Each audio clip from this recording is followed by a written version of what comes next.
68. Knight Ruprecht is in German folklore. He's the guy that follows Santa Claus. He's like a farmhand, and he asks German children if they can pray on Christmas Eve. And if they can, then he gives them gingerbread. But if they can't, then he beats them with his bag of soot. So Wow. So you better be good.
And then it goes back to bag of soot in the face. But it gives very nice contrast to the way the piece moves. It's like chords, chords, chords, chords, little trills, chords, chords, chords, chords. Yeah. Schumann usually does that.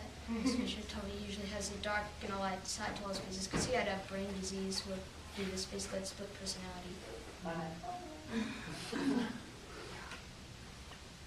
So if you listen to a lot of Schumann, you'll see that he has this one Florestan and then Eusebius and lots of other personalities in between too. But those are the two main ones, and Florestan was always the one, the soot in the face guy, and the gingerbread guy was Eusebius. It's a very programmatic piece, isn't it? You know, to me, I heard it a little bit differently than you. I heard like, oh, here he comes, you know, like this hulking thing, almost like in a movie. And then the middle part, it reminded me of those old comedies where the comedians would exaggerate how nervous they were by shaking that part that goes dee-da-da-da-da. Yeah. It was like that, you know, here he comes, and then he comes back again. So This was a little bit devious, right? yeah, Yeah. yeah. Little So you part. can kind of form your own picture of what's Yeah, going you- on there. Uh-huh. I thought it sounded like Tim Burton could have used it. Yeah. Like what? Tim Burton. Who is the guy who always writes for him? That's Danny Elfman. Danny It Elfman. really sounds like that. Yeah. Yeah. I could see this in the scene from Nightmare Before Christmas. Uh-huh. Yeah. Yeah. One of the parents wanted to comment. I'm not a parent. Oh, Yeah, a anyway. student? Okay. I'm a teacher, actually. A teacher, all right. Sorry, yeah. an adult wants to comment. One thing I really like that I think is something we're always striving for as students and teachers is you had a nice relaxed arm that allowed you to kind of get a good bounce when you went through. We work on that. That was a real nice bounce in there. I like that. Good. Good example. Good job. All right, thank you very much. Oh, did you want to say something? Yeah, I was just gonna say, I thought you had really great dynamic contrast.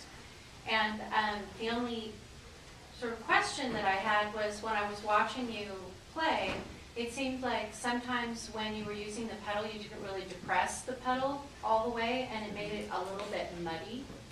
And I think if you cleaned that up, it would be even more impressive, but your dynamics were just fabulous. That's good comment. All right, thank you. All right, oops. Thank you. I'm behind in my job. I'll give it to you later. Okay.